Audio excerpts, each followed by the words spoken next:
Installing a front I/O module.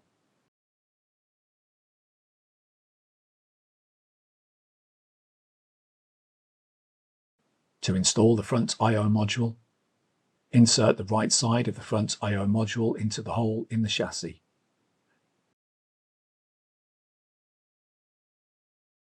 Push the front I/O module in until it clicks into place.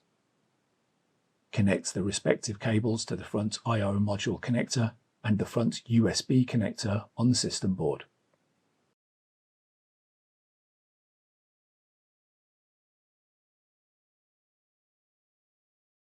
Install the front system fan.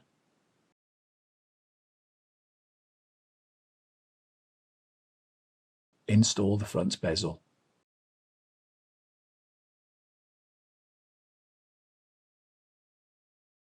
Install the front door. Install the server cover.